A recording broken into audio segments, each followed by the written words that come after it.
모셔보도록 하겠습니다. 네, 반갑습니다. 잘 들리시죠? 네, 예. 오늘 날씨 굉장히 추운데 이렇게 후끈후끈한 열기로 이렇게 많이들 참가해 주셔서 진심으로 감사드리고요. 오늘 제가 이제 3주 동안 이제 우리 여러분들과 이제 건강에 관련된 이야기를 나눌 건데, 제가 올해 이제 우리 아메이에 있는 리더님들하고 같이 이렇게 이야기 나누면서 가장 감명 깊었던 게 세 개의 어떤 자산이었죠. 경제자산, 그 다음에 매력자산, 그리고 건강자산인데, 사실 우리가 이제 우리 리더님들은 사실상 그걸 이제 준비를 하셔야 됩니다. 100세 시대. 지금 우리나라 사람들이 이제 평균 수명이 몇 살인지는 다 알고 계시죠? 남자와 여자 이제 평균적으로 딱 하면 83.6세인데요. 아마 우리 리더님들이 앞으로 살아가는 동안에는 평균 수명이 적어도 20년에 30년 정도가 늘 거고, 그러면 적게는 이제 100세에서 많게는 110세, 120세까지 사는 사람들도 생길 거라는 거죠. 실제로 저희 병원에도 이제 90세가 넘는 어르신들이 병원에 많이 찾아오시고 계시거든요. 근데 90세가 넘었을 때 세 가지 모습입니다. 그러니까 걸어 들어올 때부터 이제 의사들이 이제 진찰을 시작하는데요. 두 다리로 걸어오시는 분, 그다음에 3분의 1은 이렇게 지팡이 짚고 오시는 분, 나머지 3분의 1은 휠체어라든지 엎혀서 오시는 분들이죠.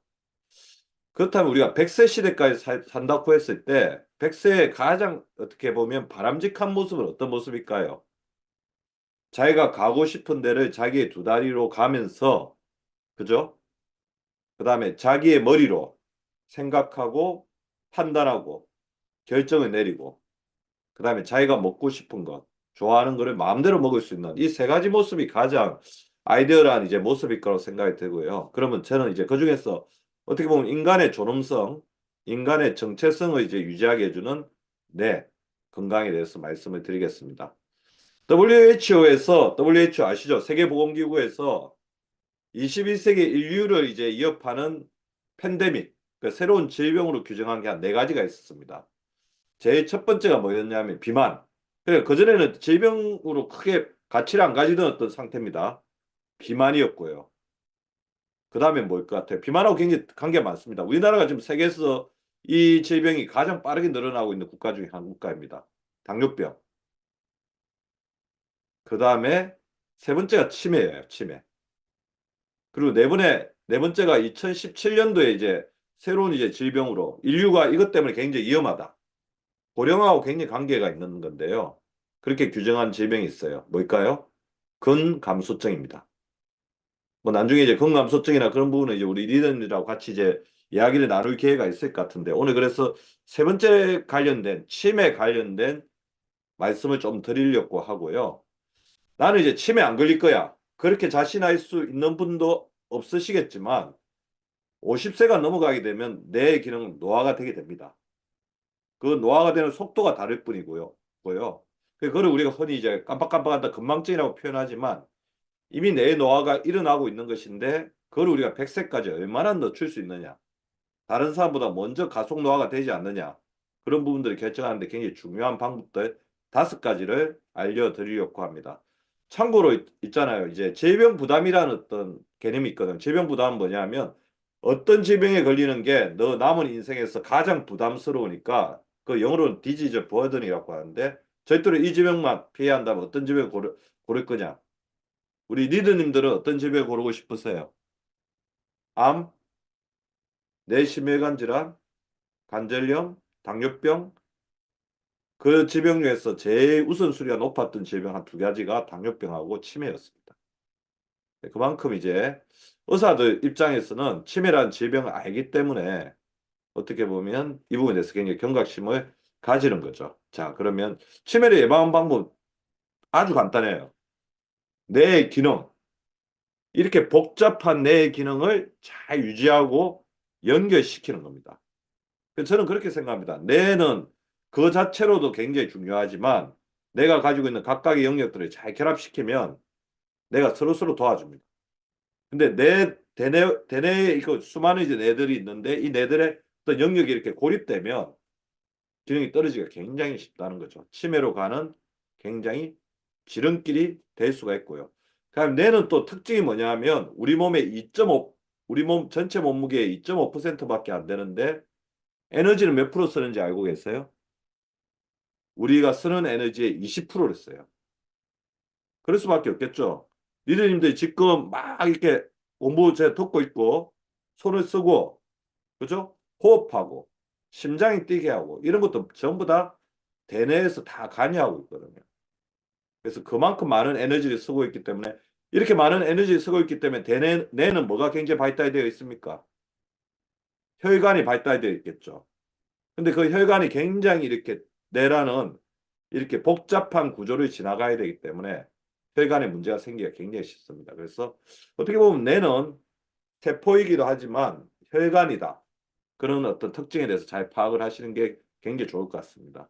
그래서 이제 우리나라에서 지금 굉장히 급속하게 당뇨병 아까 제가 팬데믹이라고 말씀드렸는데 치매가 아주 급속하게 늘어나고 있습니다. 아까 평균 수명 100세 시대 우리나라가 세계에서 가장 빠르게 이제 고령화가 되고 있는 나라이기 때문에 이 경도인지 장애나 치매 유병률도 굉장히 올라갈 수밖에 없는 그리고 이미 80대 이상에서는 2명 중에서 1명은 치매 위험에 놓인 치매까지는 아니다고 하더라도 경도인지 장애 위험에 놓인 그런 상황이라는 거죠. 80대가 지나면 2명 중에 1명은 그럴 수가 있습니다. 그리고 본인이 이제 경도인지 장애나 치매에 속하지만 진단을 받았지 않기 때문에 숨겨진 분들이 굉장히 많아요.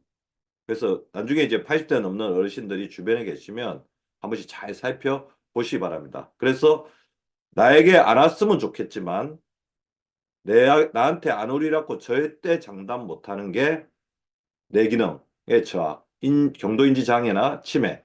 자, 경도인지 장애가 점점 진행이 되다가 치매가 되는 건데요. 제가 오늘 그 말씀을 하나 드리고 싶어요. 치매나 뇌졸중 같은 뇌에 관련된 질환은 갑자기 오는 게 아닙니다. 서서히 자기도 모르게 씨앗이 쌓이고 있다는 거죠. 우리 리더님들이 지금 하고 있는 습관 하나하나가 쌓여가지고 나중에 치매가 되고 혈관성 치매가 되고 자 치매는 두 가지 치매가 있거든요. 대부분 알고 계신 치매가 어떤 치매예요? 나이가 들어서 생기는 치매. 알츠하이머 치매죠. 알츠하이머 치매. 근데 최근에 굉장히 부각되고 있는 치매가 하나가 있습니다. 무슨 치매? 혈관성 치매입니다. 근데 어떻게 보면 알츠하이머 치매하고 혈관성 치매는 원리가 같다고 보시면 돼요. 알츠하이머 치매는 어떤 치매예요? 뇌 세포가 변성이 되고 노화가 된 건데요. 뇌 안에 노폐물, 찌꺼기가 많이 쌓인 겁니다. 당연히 혈관이 좋지 않으면 그런 문제가 생길 수가 있겠죠, 그죠? 자, 그런 부분에 대해서 좀 알고 계셔야 된다는 거고요. 치매 증상은 뭐 다 아실 겁니다.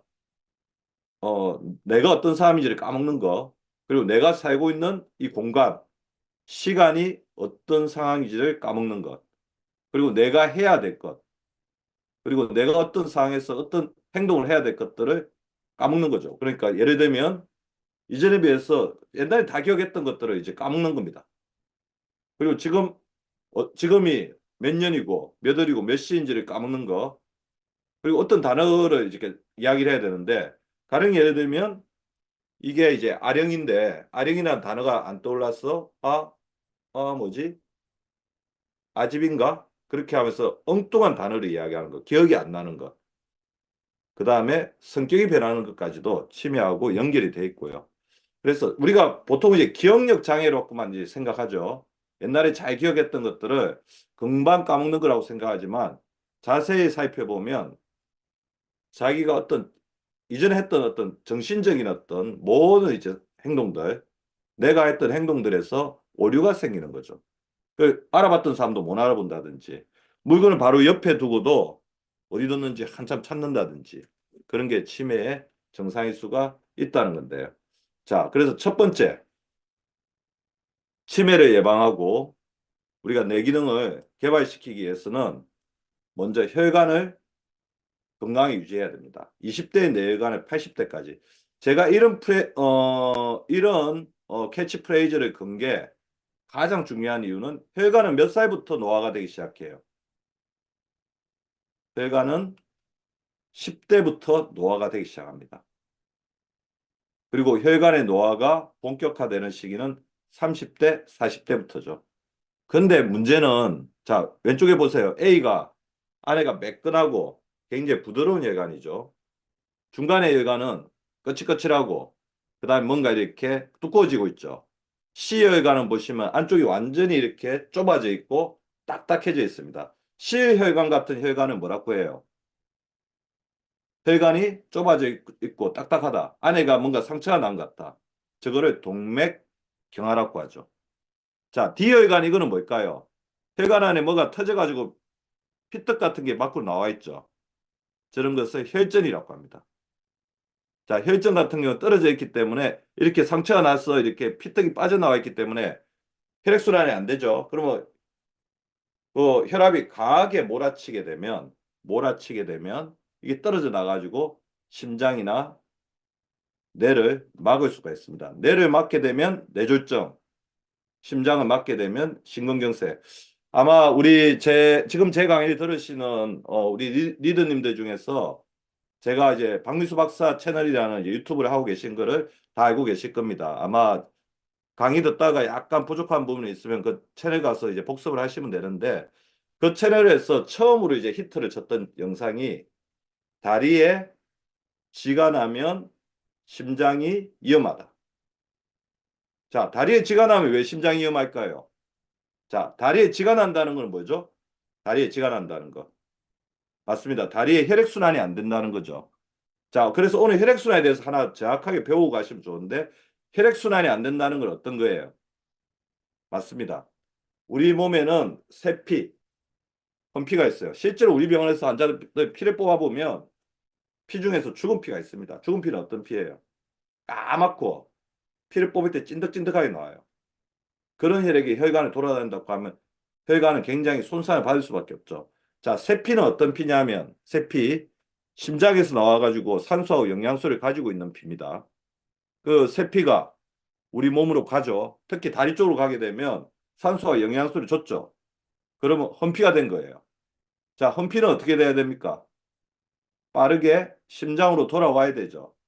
그러면 심장으로 안 돌아오고 헌피가 계속해서 다리에 머물러 있는 증상을 다리에 쥐가 난다. 자, 다리에 머물러 있게 되면 어떻게 되겠습니까? 산소와 영양소가 부족하게 이미 이제 산소가 없는 상태이기 때문에 빨리 돌아와야 되는데 안 돌아오고 있으니까 다리가 산소 부족 상태. 즉 물에 빠진 것 같은 상태가 되는 거죠. 그래서 나를 살려주 우리가 물에 빠지면 어떻게 합니까? 나를 살려주십시오 이야기하죠. 그게 바로 다리에 쥐가 나는 겁니다. 근데 제가 보니까 다리에 쥐가 나시는 분들이 어떤 분들이 자주 나느냐? 종아리 근육이 약하신 분들이에요. 특히 중년 여성분들은 에스트로겐이 수치가 떨어지면 갱년기 지나서 에스트로겐 수치가 떨어지게 하면 종아리가 가늘어지거든요. 그러면 종아리가 제2의 심장으로서 이 펌프 역할을 해줘야 되는데 펌프 역할을 못 하다 보니까 이쪽에서 못 올라가는 거죠. 그 주로 언제 다리에 쥐가 나죠? 밤에 잠을 잘 때. 밤에 잠을 잘 때 다리에 쥐가 나면 혈액순환을 돌려야 되는 심장이 그걸 못 돌렸다고 생각하고 갑자기 깜짝 놀라니까 깜짝 놀라서 이게 순환을 하다 보면 심장에 무리가 가고 부정맥 같은 일이 생길 수가 있다는 거죠. 그래서 다리에 쥐가 나는 분들은 반드시 어떻게 해야 됩니까? 종아리 근육을 개발해야 되는데 종아리 근육을 강화시키기 위해서 가장 중요한 것은 발목 근육을 강화를 시켜야 됩니다. 종아리 근육은 제2의 심장이다. 제2의 심장인 종아리 근육을 지배하는 것은 발목이다. 자, 그래서 어떻게 하시면 되냐면요. 발을 쭉 뻗어보세요. 저는 한 시간에 한 번씩 이걸 합니다. 그리고 당겨보세요. 그리고 돌려보세요, 한번. 그렇죠. 이게 발목 스트레칭인데요. 이거를 시간 날 때마다 해주셔야 돼요. 안 그러면 나중에 발목이 뻣뻣해져 가지고 발목이 뻣뻣해지면 종아리 근육이 뻣뻣해지거든요. 제2의 심장으로서의 역할을 못 한다는 거죠. 또 심장 혈액순환을 도와주는 가장 중요한 자세가 하나 있는데요. 심장이 가장 싫어하는 거는 한 자세로 오래 있는 거거든요. 그래서 저는 이제 한 시간에 한 번씩 아까 발목 돌리기와 더불어서 자, 손을 뻗으시고 손 털고 잼잼 손 털고 잼잼. 이게 우리 팔 근육이 심장하고 굉장히 가까이 있기 때문에 우리가 이 동작을 함으로써 심장하고 가는 이 털어줌으로써 잼잼 해줌으로써 심장하고 가는 혈액을 굉장히 원활하게 돌리는 데 도움을 줄 수 있습니다. 우리 몸에서 가장 수고하는 기관이 심장이잖아. 이 시간에도 1분에 60에서 100회를 뛰고 있으니까 우리가 끊임없이 스트레칭 해주고 틀어주고 발목을 돌려주면서 심장을 도와주지 않으면 혈액이 어떻게 됩니까? 혈액이 혈관 속에 쌓이게 되면 혈액이 천천히 흐르게 되면 혈액 속에는 염증이 있거든요. 그 염증 물질이 혈관 속에 덮이게 된다는 거죠. 슬러지가 난다는 거죠. 그러면서 동맥경화가 점점 심해지니까 혈액순환을 잘 시키기 위해서 노력을 해줘야 되고 그러다 보면 어떻게 됩니까?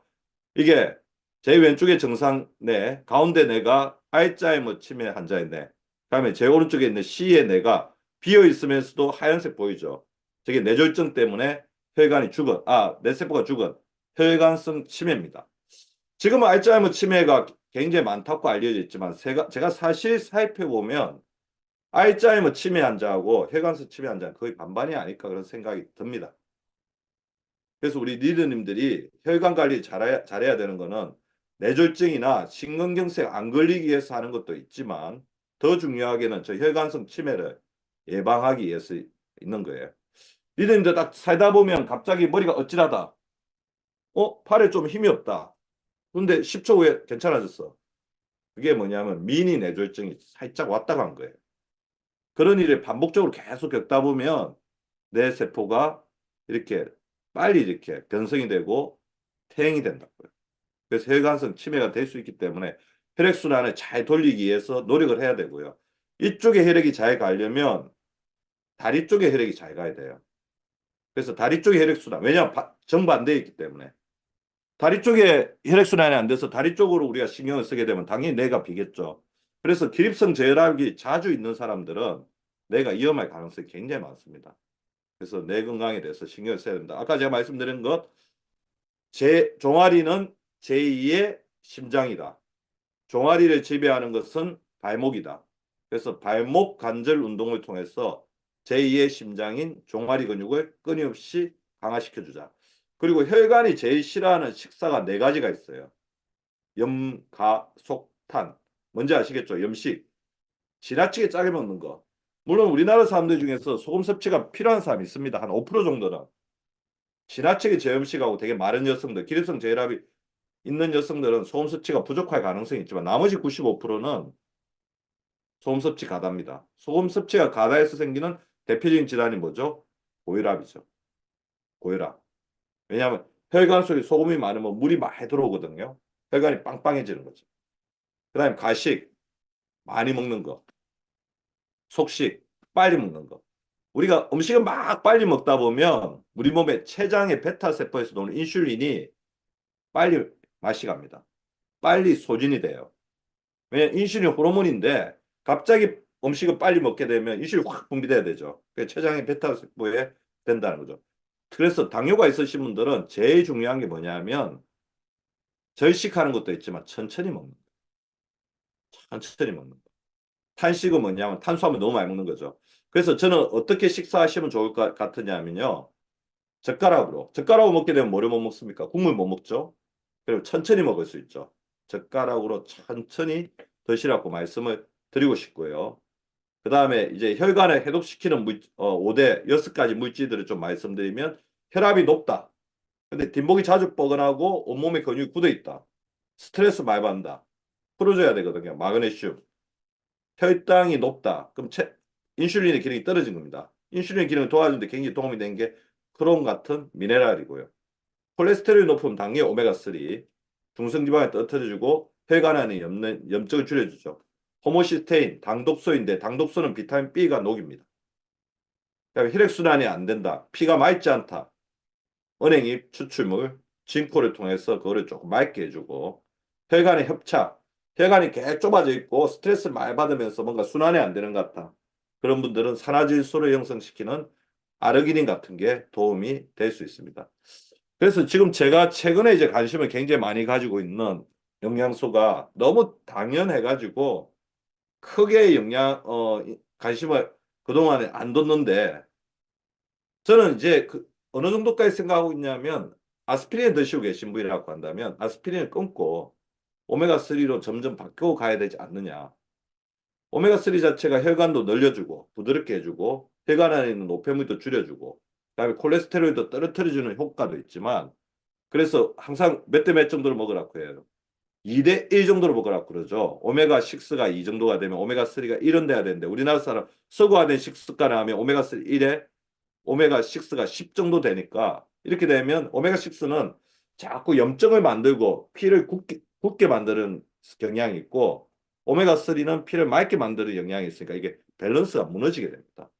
그래서 오메가 3를 많이 섭취를 해서 이거의 밸런스를 맞춰주는 게 굉장히 중요하죠. 그래서 오메가 3의 섭취를 늘리는 게 중요하고 그거 못지않게 중요한 게 그래서 보시면 그 가이드라인은 어떻게 돼 있느냐? 500mg에서 2000mg, 2g 정도를 하루에 먹으라고 하는데 심혈관 질환, 암, 염증성 질환이 있는 사람 하루에 1g, 심혈관 질환이니까 중성지방을 낮춰야 하는 경우는 2에서 4g, 그다음에 우울증이나 불안증이 있는 사람 뭐 1에서 2g 정도 먹으라고 돼 있고요. 자, 최근에 이제 좀 각광을 받고 있는 게 우리 오메가3가 대사물질을 만드는데 SPM이라는 대사물질을 만드는데 이 SPM은 우리 몸에서 전신적인 만성염증을 떨어뜨리는 항염증 물질로서 작용한다. 그동안에는 오메가3가 그냥 단순히 피를 맑게 하고 콜레스테롤을 떨어뜨리는 그런 역할만 하는 줄 알았는데 이 SPM이라는 거는 우리 몸에 만성염증이 있을 때 그런 만성염증을 줄여주는 데 있어서 오메가3가 만들어내는 대표적인 유익 물질이고 우리 유산균이 포스트바이오틱스를 만들어내서 우리 몸에 작용하듯이 오메가3가 SPM을 만들어내서 우리 몸의 염증을 줄여준다. 그리고 거기에 굉장히 중요한 역할을 하는 게 우리가 오메가3 하면 두 가지가 있죠. EPA, DHA가 있는데 DHA가 그거의 어떤 중요한 역할을 한다는 것들이 밝혀져 있는 거죠. 자, 그리고 아까 제가 말씀드린 은행잎 같은 경우가 혈관 안에 있는 염증을 줄여주고 혈액을 맑게 하는 그런 효과가 있으니까 혈액순환이 좀 안 되면서 뭐 이명 같은 증상이 있으신 분들은 은행잎 추출물에 도움을 받는 것도 도움이 될 것 같습니다. 제가 그래서 아까 이제 치매는 저는 어떻게 생각하냐면 염증 물질이라고 생각해요. 염증 질환. 제가 염증 질환이라고 규정하는 질환이 몇 개가 있는데요. 비만은 염증 질환이다. 자, 이거는 뭐냐면 비만은 염증을 만들어내는 질환이다. 그래서 전신 염증 질환이다. 그래서 우리가 복부지방, 특히 내장지방은 염증 덩어리다. 그렇게 말씀을 드리고요. 자, 치매는 뭐냐면 염증에 의해서 내가 공격을 받아서 누적된 염증으로 인해서 내 세포가 손상된 질환이라 그렇게 봅니다. 그렇다고 하면 우리가 우리 몸에서 염증을 조절해야 되는데 염증을 조절하는 데 있어서 가장 우리가 관심을 가져야 되는 제일 중요한 신체 기관이 어디겠어요? 바로 장이라는 거죠. 자, 그래서 그런 두 가지 이론에서 시작하시면 됩니다. 장내축은 들어오셨죠? 장하고 뇌는 연결되어 있다. 그래서 장을 뭐라고 해요? 제2의 뇌라고 그죠? 장을 제2의 뇌라고 하죠. 그래서 장내축. 하나 더 말씀을 드리면 장에서 만들어지는 유해물질은 뇌로 많이 보내고 장에서 만들어지는 유해물질은 뇌로 가는 것을 막는 게 굉장히 중요한 관건인데 대부분 이제 현대인들은 장의 마이크로바이옴의 균형이 깨어져 있기 때문에 장의 어떤 점막이 마이크로바이옴의 균형이 깨지면 장점막이 뚫고 장 안에 있어야 될 여러 가지 염증물들이 장점막을 뚫고 혈관을 타고 우리 몸을 퍼지거든요. 그런 어떤 위험성에 있다는 거죠. 자, 이거 하나 따라해 보십시오. 장과 뇌는 연결되어 있으며 서로에게 영향을 미친다. 장은 제2의 뇌이다. 자, 다시 이야기하면 뇌를 좋게 하려면 장을 좋게 하고 장을 좋게 하려면 뇌의 어떤 스트레스를 조절하는 게 중요합니다. 그래서 배가 자주 아프거나 소화가 안 되는 사람들은 뇌에 문제가 있을 가능성도 있어요. 그래서 그거를 해결해 주는 게 중요하고 특히 제가 요즘에 주목하고 있는 질환이 새는장 증후군. 과학적으로는 우리나라 사람들 한 10% 정도가 새는장 증후군이라고 하지만 저는 실제로 이제 우리나라 모든 사람들은 새는장 증후군의 소질은 가지고 있다고 봐요. 물론 잘 방어해가지고 우리 리더님처럼 잘 방어하면 대부분 큰 문제 없이 지내겠지만 소질은 가지고 있기 때문에 누구나 새는장 증후군이 될 수 있다는 겁니다. 새는장 증후군은 뭔지 아시죠? 장점막은 굉장히 촘촘합니다. 그래서 영양소만 통과시키고 장 안에 있는 독소, 노폐물을 막아내야 되는데 그거를 뭐라고 하냐면 선택적 투과성. 그리고 선택적 투과성을 하는데 가장 중요한 역할을 하는 게 뭐냐면 마이크로바이옴이에요. 백족의 마이크로바이옴이 장점막에 딱 이렇게 특히 유익균이 딱 붙어가지고 먼저 방어하고 있어가지고 못 들어가게 한다는 거예요. 근데 유익균하고 유해균의 균형이 깨져서 유해균이 더 많아지면 장점막을 오히려 유해균이 공격하거든요. 그건 장점막에 염증이 팍팍 생기는 거예요. 그 사이로 장 안에 있어야 될 독소들이 타고 우리 몸속으로 퍼지는 거죠. 그래서 장누수 증후는 만성염증의 시발점이다. 그렇게 보시면 되고요. 자, 어떤 분들이 그러냐면 비타민 A, D, 아연 같은 섭취가 부족한 분들, 술을 많이 먹는 분들, 스트레스 많이 받는 분들, 진통소염제를 장기간 사용하는 분들, 과도한 정제 탄수화물, 당이 높은 음식을 많이 먹는 사람들, 항생제를 남용하는 사람들은 마이크로바이옴의 균형이 깨지겠죠. 자, 그렇게 되면 어떻게 되느냐? 이거는 어떻게 발견했느냐면요. 치매 환자분들의 어떤 뇌 세포를, 뇌 조직을 이렇게 해부를 해가지고 분석을 하다 보니까 어? 장에서 많이 발견되는 염증 물질이 치매 환자의 뇌에서 굉장히 많이 발견됐다는 거예요. 아, 그래서 그렇게 생각한 거죠. 장점막을 뚫고 나온 이 유해 물질이 뇌까지 가서 뇌를 변성시켰구나. 치매를 만들었구나. 그 가장 대표적인 게 LPS입니다. 리포 다당류. 리포, 지방, 다당류, 정제탄수화물. 그래서 고지방식이하고 정제탄수화물, 고도로 가공된 탄수화물이 만나가지고 염증화된 물질을 만들어내고 게 뇌까지 공격한다는 거죠. 그래서 우리가 장점막을 잘 지켜야 되겠죠. 장점막을 잘 지키는데 굉장히 중요한 원리가 있죠. 유산균이죠. 그래서 유산균을 외부에서 공급을 해줘야 되는데 유산균만 있으면 100%이면 못 발휘합니다. 뭐가 있어야 돼요? 프로바이오틱스는 뭐가 있어야 됩니까? 프리바이오틱스가 있어야 되죠. 프리바이오틱스는 뭐예요? 식이섬유, 올리고당. 유산균이 식이섬유, 그러니까 채소를 만났을 때 만들어내는 물질이 뭐냐면 단세 지방산입니다. 단세 지방산, 짧은 사슬 지방산, 영어로는 숏체인 패티 애시드죠. 근데 이거는 뷰티르산, 아세트산, 프로피온산 이런 게 있고요. 조절세포, 면역력을 강화시키고 그다음에 암세포가 있으면 그거를 스스로 자살하도록 명령을 내리고 그다음에 비만하지 않도록 포만감을 주는 호르몬을 활성화시키고 활성산소를 제거하는 그런 역할을 하는 유익한 겁니다. 자, 어떻게 언제 만들어진다고요? 유산균이 식이섬유를 만났을 때 만들어내니까 유산균을 섭취할 때는 항상 식이섬유를 규칙적으로 섭취하는 게 굉장히 중요하고 아까 제가 구멍 난다고 했죠. 장누수증후군 그런 것을 메꿔주는데 굉장히 도움되는 영양소가 지금 글루타민이라는 비필수 아미노산 조건부 필수 아미노산 이거는 뭐냐면 외부 내부에서 이렇게 만들어지는데 어느 시점 되면 굉장히 부족해지기 때문에 외부에서 공급하는 게 필요한 지방산입니다. 글루타민 기억하시기 바랍니다. 그리고 뇌 균형을 맞추는 데는 도파민, 세로토닌, 노르에피네프린, 가바가 있는데요.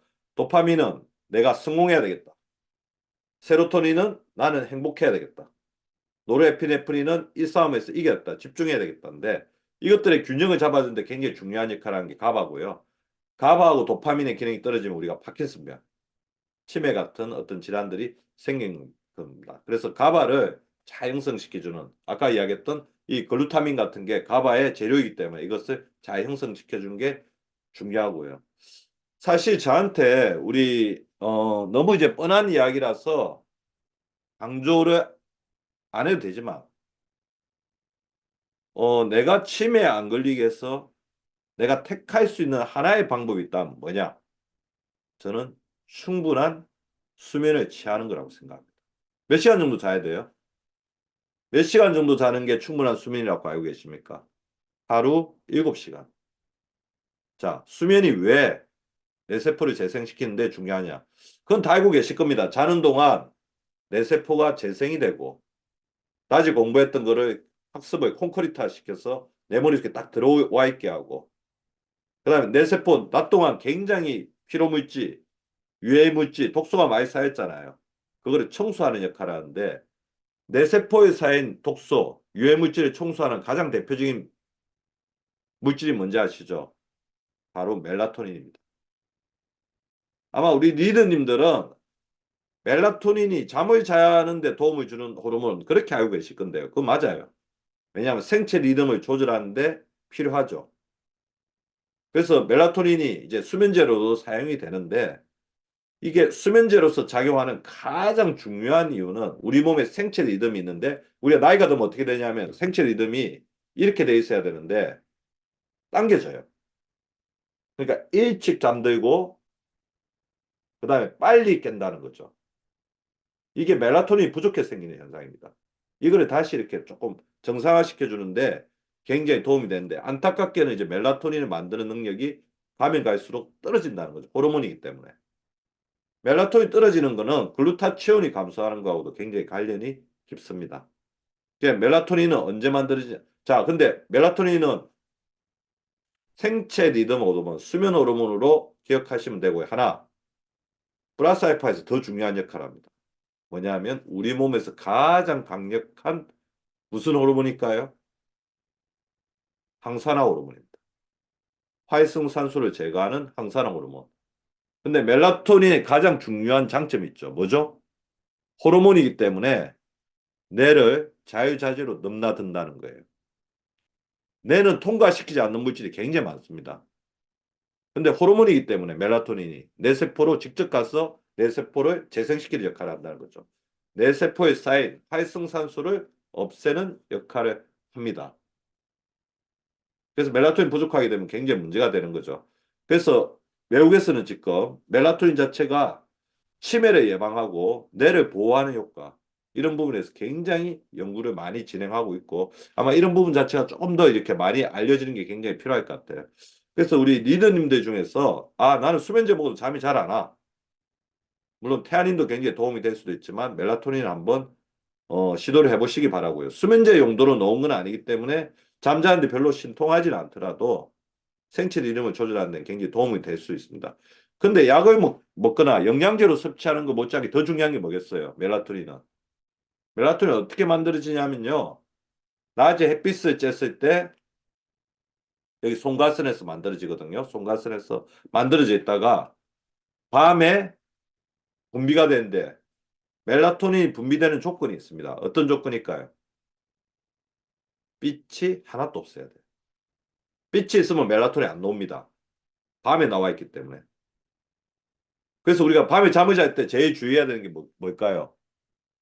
TV 켜놓고 그다음 커튼으로 밖에 있는 커튼으로 가로등불 다 들어오고 그다음 전등 켜놓고 밤에 잠을 자도 잔 게 아닙니다. 멜라토닌이 분비가 안 되는 거죠. 무슨 말인지 알겠죠? 그리고 밤에 잠을 주무실 때 이 스마트폰 같은 경우도 저는 지금은 요즘은 이제 밤에 잠을 잘 때 스마트폰을 머리맡에 두지 않고 무조건 거실에 두고 들어옵니다. 이 블루라이트가 계속 나오기 때문에 우리가 깊은 잠을 자는 것을 방해한다는 거죠. 스마트폰은 최대한 멀리 알람 소리가 들릴 정도만 그렇게 하자는 겁니다.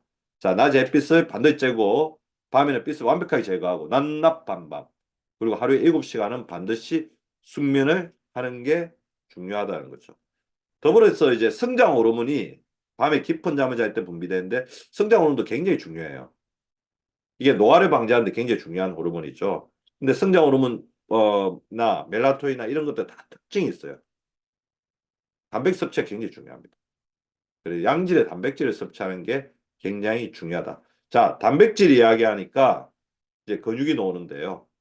제가 오늘 이제 유튜브에 올렸던 영상도 당뇨를 예방하려면 우리가 늘려야 될 게 딱 하나가 있다. 뭐냐? 바로 근육입니다. 자, 근육하고 당뇨하고 무슨 상관이 있을까요?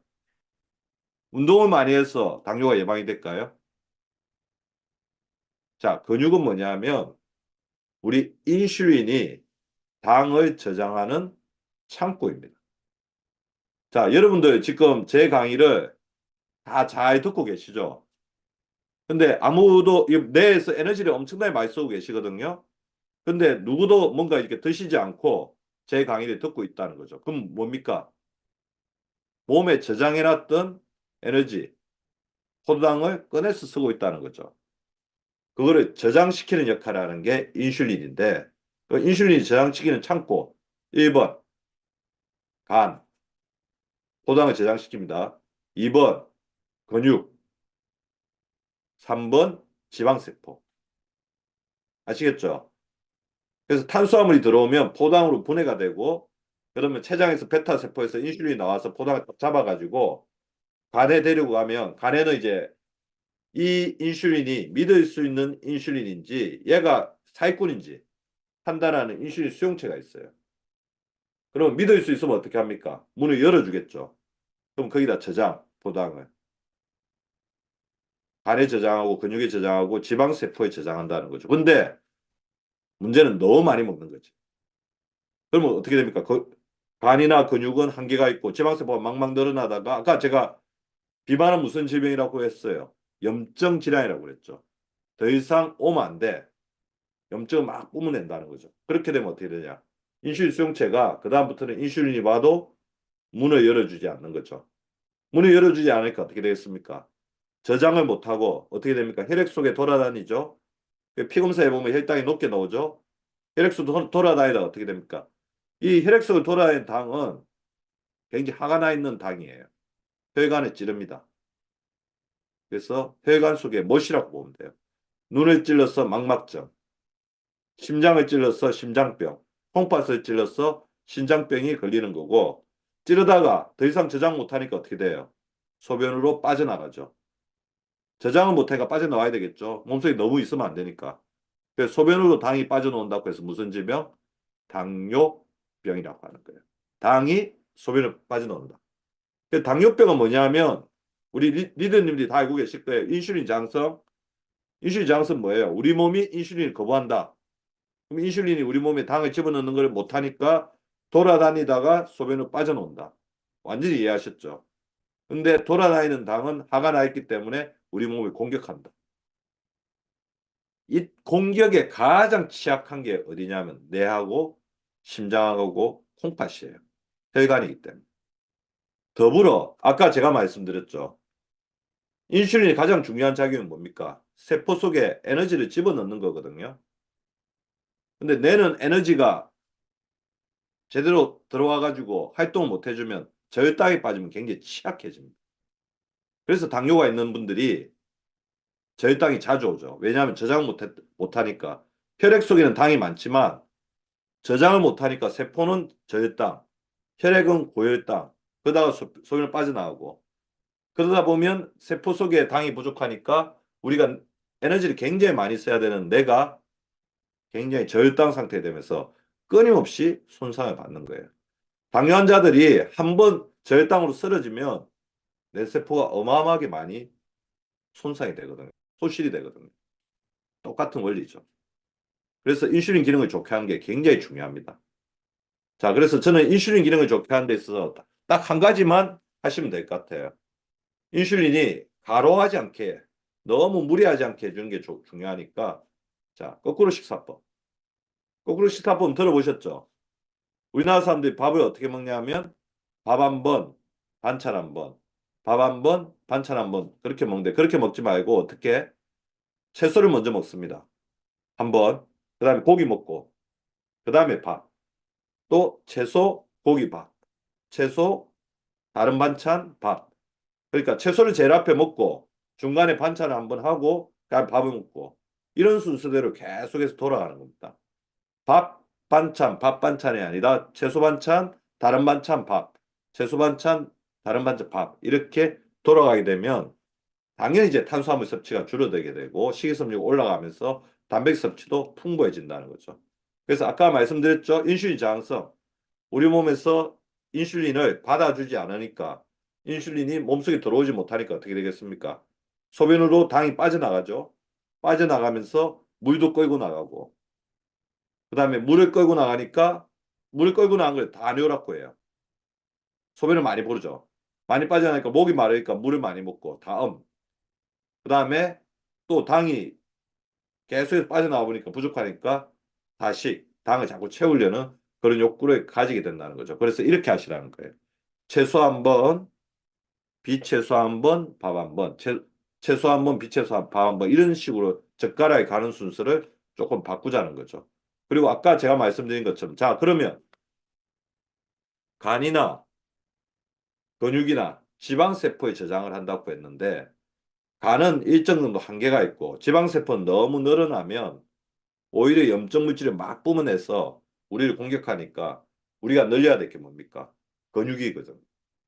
근데 우리 특히 리더님들이 저한테 그런 말씀 많이 해요. 원장님, 단백질도 열심히 먹고 근력 운동도 많이 하는데 근육이 잘 안 자랍니다. 그건 뭐냐면 근육에 문이 닫혀 있어서 그런 겁니다.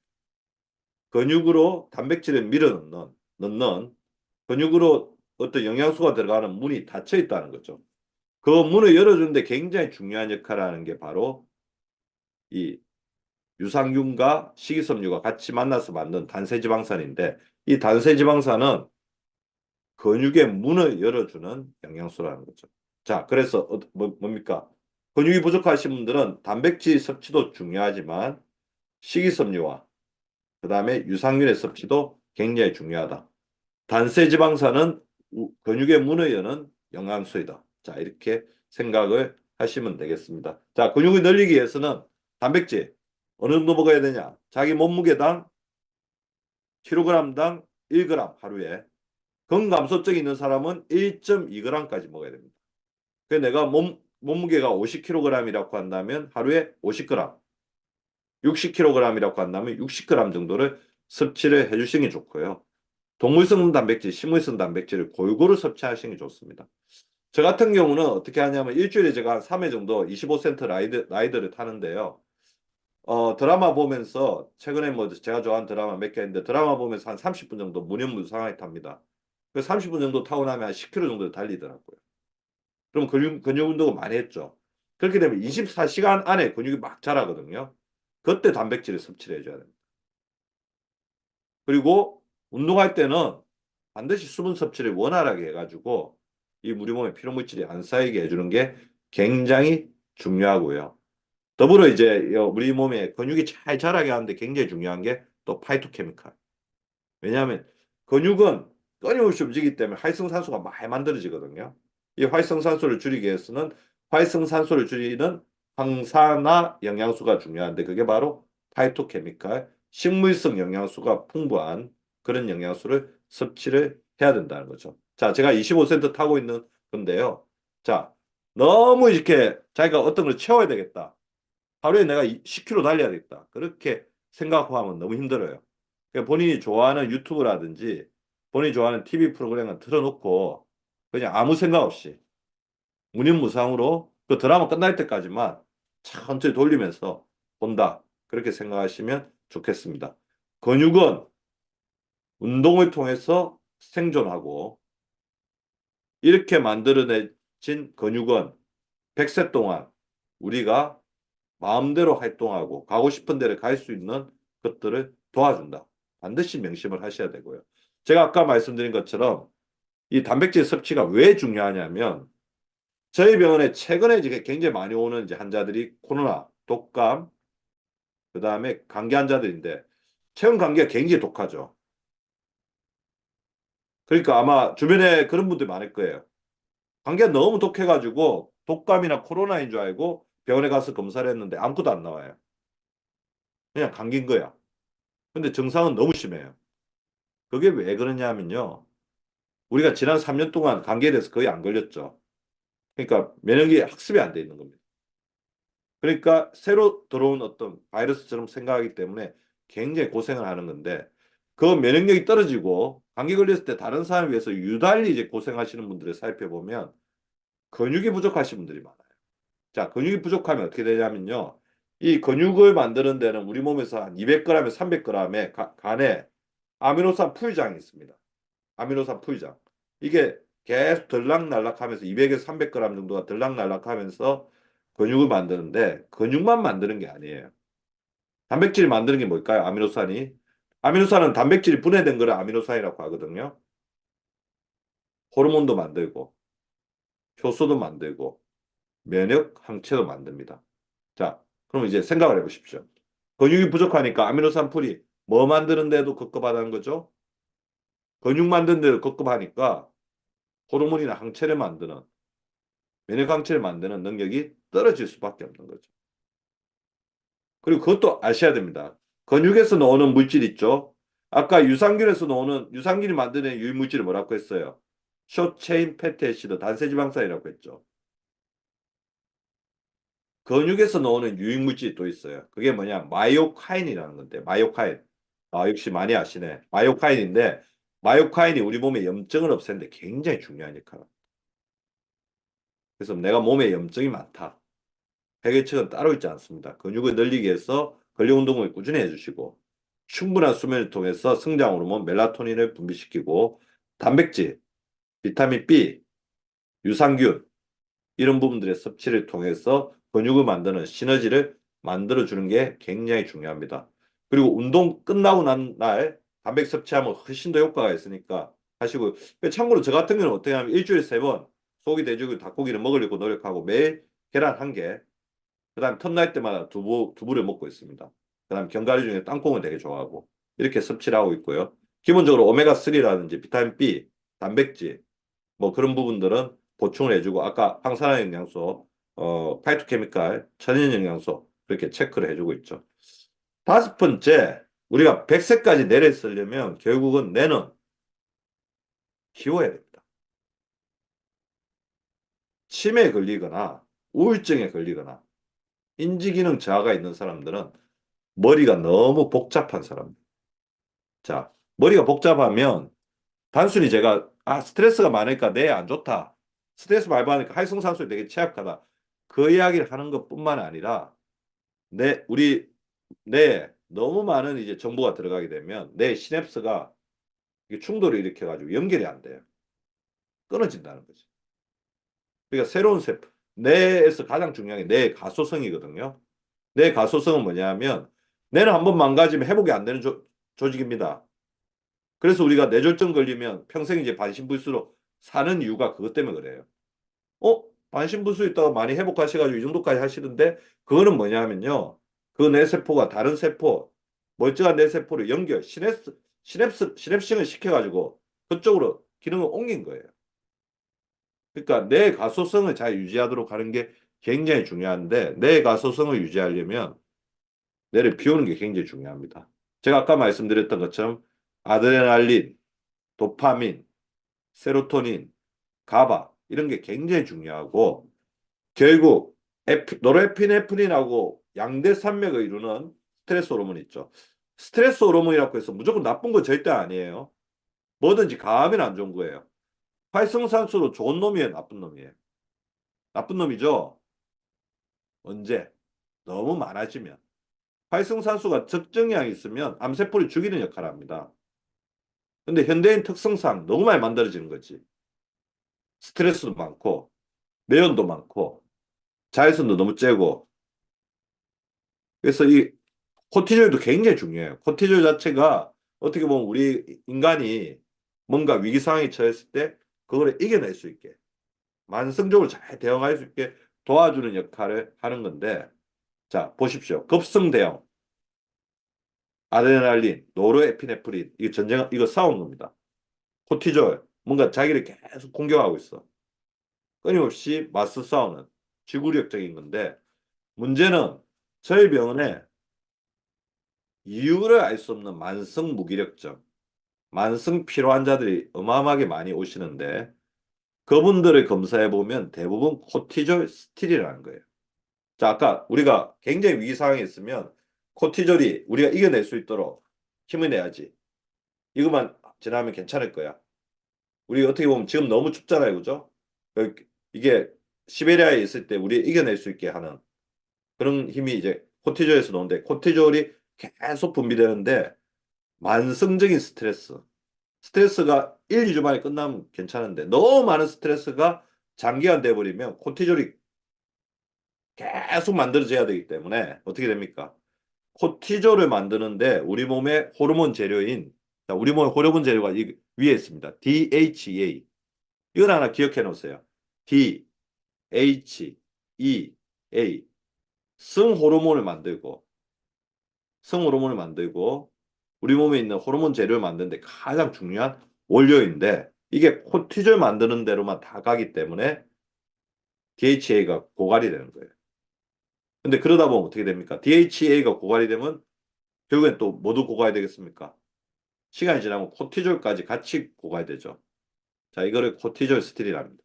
코티졸이 DHA를 다 뺐었는데 자기가 뺐어서 막 쓰다 보니까 나중에 결국 자기 오는 DHA의 파이프마저도 끊어져 가지고 코티졸도 떨어져 버리니까 어떠한 위기 상황이나 스트레스에 대응할 수 없는 만성 무기력증. 여러분들이 흔히 잘 알고 있는 부심피로 그 상태에 빠지는 거죠. 검사해 보면 DHEA가 200 정도가 나와야 되는데 이런 분들은 10, 20, 코티졸도 10에서 20이 나와야 되는데 2, 3 그렇게 나온다는 거죠. 그게 바로 부심피로입니다. 자, 만성 스트레스를 줄이려면 어떻게 되느냐? 이렇게 만성적인 스트레스를 주는데 가장 큰 거는 여러분도 아닐 것 같죠? 걱정이에요, 걱정. 머릿속에서 떠나지 않는 걱정입니다. 그건 알고 계시잖아요. 우리가 하고 있는 걱정의 96%는 쓸데없는 걱정이다. 절대로 발생하지 않느니 40%, 이미 일어나니 30%, 별로 신경 쓸 일이 아닌 거 22%, 어떻게 바꿀 수 없느니 4%, 사실상 해결할 수 있는 일은 4%밖에도 없는데 걱정한다는 거죠. 자, 그래, 걱정에 대해서 어떻게 생각하시면 되냐면요. 지금 걱정 엄청 되는 일이 하나 있어요. 그럼 어떻게 처음에 걱정되죠? 안 되면 어쩔 수 없어요. 저도 걱정이 굉장히 많은 사람이라서 압니다. 그럼 어떻게 주문을 거시면 되냐면요. 지금 너무 걱정스럽지만, 불안하지만, 하루 지나면 50%, 3일 지나면 70%, 일주일 지나면 90%가 없어질 거고, 한 달 지나면 거의 기억이 안 날 수도 있다. 하나. 두 번째, 내가 하고 있는 걱정은 옆에 있는 다른 사람도 누구나 하고 있는 걱정이다. 세 번째, 그래도 걱정이 되면 진짜 이 걱정은 내가 해야 되는 걱정이구나. 그렇게 생각하시면 됩니다. 그리고 걱정이 너무 많으신 분들한테 제가 하나 팁을 알려드릴게요. 저는 이거를 통해서 굉장히 예민했던 성격을 좀 많이 고쳤거든요. 생각 중지훈련입니다. 눈 감고 머릿속에 생각이 떠오르면 생각 그만. 생각 그만하시고요. 저는 머리가 완전히 다 비어졌습니다. 지금 강의하고 있는 것도 까먹었어요. 자, 그 다음에 코로 들이마시고 입으로 내쉬고 코로 들이마시고 입으로 내쉬고 이게 생각 중지 훈련 플러스 코호흡 훈련인데 시간 날 때마다 좀 해보십시오. 처음엔 좀 힘들지 몰라도 나중에 되면 그냥 생각 자체가 확 리셋이 돼가지고 도움이 될 겁니다. 자, 내비우기도 굉장히 중요합니다. 가끔 멍하니 먼 산을 바라보다. 그리고 금방 말씀드렸던 생각 중지 훈련을 하라.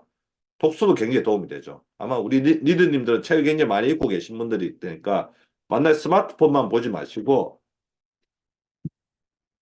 책을 보십시오. 책을 보면 완전히 다른 세상이 펼쳐집니다.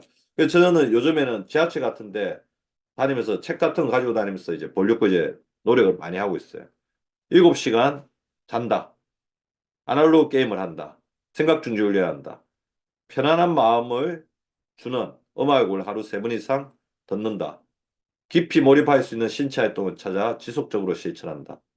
가장 마음 편한 친구와 만나 중요하지 않는 주제라도 대화를 나눈다. 반려견과 놀고 가볍게 산책하고 이런 것들을 하는 게 좋을 것 같습니다. 근데 결국에 이제 스트레스를 줄이는데 가장 중요한 거는 이 긍정 호르몬이거든요. 세로토닌. 세로토닌은 행복 호르몬, 옥시토신은 스킨십. 그러니까 어떤 사람을 사랑하는 마음이 있을 때, 좋아하는 사람을 접촉했을 때 생기는데 이 옥시토신은 우리 엄마가 아기를 낳을 때 자궁을 수축시켜서 세상에 놓오도록 본인은 굉장한 산통이 있더라도 우리 아이가 무사히 놓오도록 이렇게 자궁을 수축시키는 호르몬인데 굉장히 강력한 건강 증진 효과가 있습니다. 세로토닌이 면역 수치를 좋게 한다는 건 다 알고 계신 거고요. 근데 이 자리에서 바로 가능하죠. 자기 화면을 보시고 자기가 좀 좋아하는 어떤 파트너들이 있을 거예요. 그 리더님들한테 당신이 세상에서 제일 멋져 한번 이야기해 주시기 바랍니다. 당신이 세상에서 제일 멋져. 박수 한번 쳐주시고요. 예, 그 사람한테. 이러면 그 사람이 기분이 좋을 것 같죠.